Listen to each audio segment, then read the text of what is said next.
തറവാട്ടുമുറ്റത്തേക്ക് car ചെന്ന് നിന്നപ്പോൾ മുറ്റത്ത് കൂടി നിന്നവരെല്ലാം അങ്ങോട്ട് നോക്കി.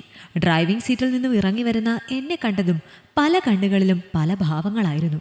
ചിലർക്ക് അത്ഭുതം, മറ്റു ചിലർക്ക് അവിശ്വാസം, മറ്റു ചിലർക്ക് പുച്ഛം. ആരെയും നോക്കാതെ ഞാൻ അകത്തേക്ക് നടന്നു. ഉമ്മറപ്പടികൾ കയറി അകത്തേക്ക് ചെന്നപ്പോൾ തന്നെ എൻ്റെ കണ്ണുകൾ ആദ്യം തേടി ചെന്നത് ഉമ്മറത്തെ ചുമരിൽ അമ്മയുടെ ചിത്രത്തിലേക്കായിരുന്നു. അതവിടെ ഉണ്ടായിരുന്നില്ല. പ്രതീക്ഷിച്ചതായിരുന്നതുകൊണ്ട് വലിയ അത്ഭുതവും തോന്നിയില്ല. ഹാളിൽ അമ്മായിയുടെ കരച്ചിൽ കേൾക്കുന്നുണ്ട്. അങ്ങോട്ടേക്ക് ചെന്നപ്പോൾ കണ്ടു, ഹാളിൻ്റെ നടുവിലായി അമ്മാവൻ്റെ ശരീരം കിടത്തിയേക്കുന്നത്. അമ്മായിയും ബന്ധുക്കളും ഒരു വശത്തുണ്ട്. എന്നെ കണ്ടതും കരച്ചിലിൻ്റെ ശബ്ദം കൂടി. എങ്കിലും ആ ഭാഗത്തേക്ക് നോക്കാനേ പോയില്ല. അമ്മാവൻ്റെ കാൽക്കൽ ചെന്ന് അവസാനമായി ആ കാല് തൊട്ട് വന്ദിച്ചു. എത്ര പിടിച്ചു നിർത്താൻ ശ്രമിച്ചിട്ടും കഴിയാതെ 2 തുള്ളി കണ്ണുനീർ ആ കാൽക്കലേക്ക് വീണു. ഒരിക്കൽ ഒറ്റപ്പെട്ടു പോയവൾക്ക് കൈത്താങ്ങായ മനുഷ്യൻ. തിരികെ തറവാടിൻ്റെ പടികൾ ഇറങ്ങുമ്പോൾ കണ്ടു അമ്മാവൻ്റെ മകൻ വിനോദിനെ. അച്ഛൻ മരിച്ചു കിടക്കുന്ന സമയത്തും കൂട്ടുകാരോടൊത്ത് കുടിച്ചു കൂത്താടി ശരീരത്തിലേക്ക് കുത്തിക്കയറുന്ന നോട്ടവുമായി നിൽക്കുന്നവനെ. കൊല്ലാനുള്ള ദേഷ്യം തോന്നിയെങ്കിലും ഒന്നും മിണ്ടാതെ ഞാൻ ആ പടിയിറങ്ങി എന്നേക്കുമായി. മോള് പോവാണോ? ചടങ്ങൊക്കെ കഴിഞ്ഞിട്ട് പോയാൽ പോരെ? അടുത്ത വീട്ടിലെ മാമനാണ് അമ്മാവൻ്റെ കൂട്ടുകാരൻ. പോവാണ് മാമ. അവസാനമായി ഒന്ന് കാണണമെന്നുണ്ടായിരുന്നു. എന്തായാലും അത് നടന്നല്ലോ. ഹരീന്ദ്രൻ കൂടെ വരാൻ ഇറങ്ങിയതാ. വേണ്ടെന്ന് ഞാൻ തന്നെ പറഞ്ഞതാ. അതിൻ്റെ ആവശ്യമുണ്ടെന്ന് തോന്നിയില്ല. അത് തന്നെയാ ശരി. തറവാട് അടുത്ത ആഴ്ച ജപ്തി ചെയ്യും.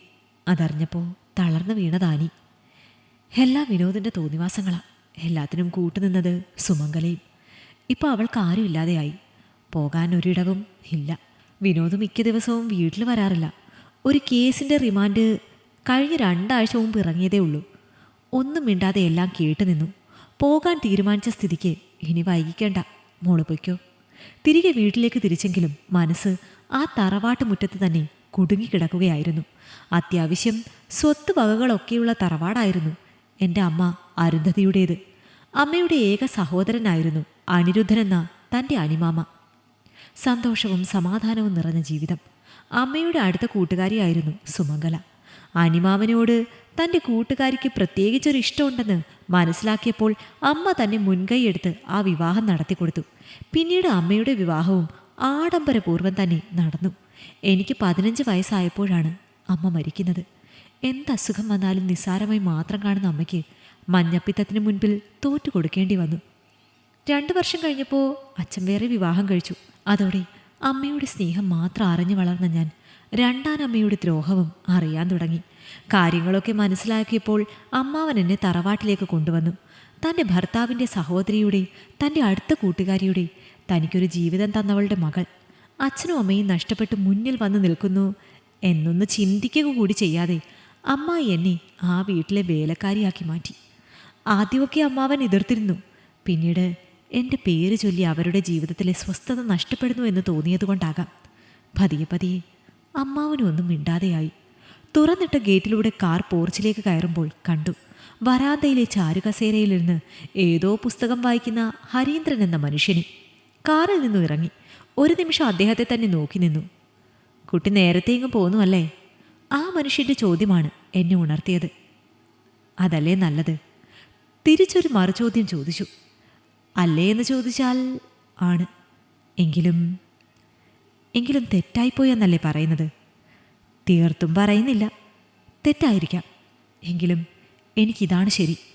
അവസാനമായി അമ്മാവനെ ഒന്ന് കാണാൻ പോയി. അത് മാത്രം മതി. കുട്ടി വരാൻ താമസിക്കുമെന്ന് കരുതി എനിക്ക് മാത്രമേ കട്ടൻ തിളപ്പിച്ചുള്ളൂ. കുട്ടിക്കുള്ളത് ഇപ്പോൾ എടുക്കാം. ഞാൻ എടുത്തോളാം. അത് വേണ്ട. ഇത്രയും ദൂരം കാർ ഓടിച്ചു വന്നതല്ലേ, ഞാൻ എടുത്തിട്ട് വരാം. അദ്ദേഹം അകത്തേക്ക് പോയി. എൻ്റെ ഓർമ്മകൾ ഭൂതകാലത്തിലേക്കും.